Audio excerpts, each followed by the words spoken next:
केंद्रीय मंत्री अनुराग ठाकुर भारतीय जनता पार्टी की अनुसूचित जाति मोर्चा की बैठक में शामिल होने के लिए ऊना पहुंचे। इस दौरान उन्होंने कार्यकर्ता को केंद्र सरकार द्वारा चलाई जा रही योजना की जानकारी दी। मीडिया से रूबरू होते हुए केंद्रीय मंत्री अनुराग ठाकुर ने राहुल गांधी द्वारा शुरू की गई भारत जोड़ो न्याय यात्रा पर पलटवार करते हुए कहा, छत्तीसगढ़ व राजस्थान में कांग्रेस पार्टी की करारी हार के बाद कांग्रेस के सहयोगी दल भी अब कांग्रेस से सीट गठबंधन करने में हिचकिचा रही है। इसलिए किसको कितना न्याय मिलेगा ये तो पता नहीं, लेकिन इतना जरूर है कि अपने साथ होता अन्याय देखकर कांग्रेस के बड़े से बड़े नेता कांग्रेस छोड़कर जा रहा है। इसमें कई बड़े नाम का जिक्र भी अनुराग ठाकुर ने किया।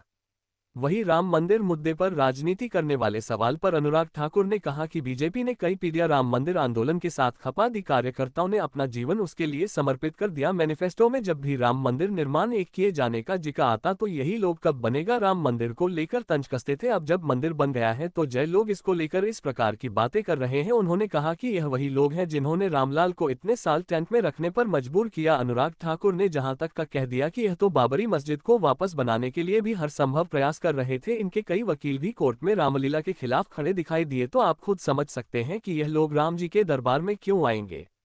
वहीं ईडी गठबंधन पर अनुराग ठाकुर ने कहा कि डूबते जहाज पर कोई भी सवारी नहीं करना चाहता। कांग्रेस तो डूब हुई थी, साथ में ईडी गठबंधन के लोगों को भी लेकर डूबने की तैयारी कर रही है। इसलिए ममता सीट बंटवारे पर सहमत नहीं है। नीतीश कुमार संयोजक बनने को तैयार नहीं है। खड़ेगे पर गांधी परिवार तैयार नहीं है। ईडी गठबंधन मात्र हंसी का पात्र बनकर रह गया मीडिया और देश के लोगों के लिए। मुख्यमंत्री है बिहार के नीतीश कुमार जी ने उन्हें संयोजक बनने से इनकार कर दिया। क्या कहना चाहेंगे आपकी ईडी गठबंधन कितना मजबूत रह पाएगा? डूबते जहाज पर कोई सवारी नहीं करना चाहता और कांग्रेस तो डूबी ही थी, साथ में इंडी गठबंधन के दलों को भी ले डूबने की पूरी तैयारी कर रही है। इसलिए ममता बनर्जी जी सीटें देने के लिए तैयार नहीं है, नीतीश कुमार जी संयोजक बनने के लिए तैयार नहीं है, शरद पवार जी अपना पल्ला झाड़ रहे हैं और जब खड़गे जी का नाम आया तो गांधी परिवार उनके लिए तैयार नहीं है। ये कैसा गठबंधन है? ये अपने आप में एक हंसी का पात्र बन के रह गया है। मीडिया के लोगों के लिए भी एंटरटेनमेंट और देश के लोगों के लिए भी। राजनीतिक लाभ लेने के लिए जो है वो भाजपा चल रहा है। भारतीय जनता पार्टी ने कई पीढ़ियां राम मंदिर आंदोलन के साथ खपा दी। कार्यकर्ताओं ने अपना जीवन उसके लिए समर्पित कर दिया।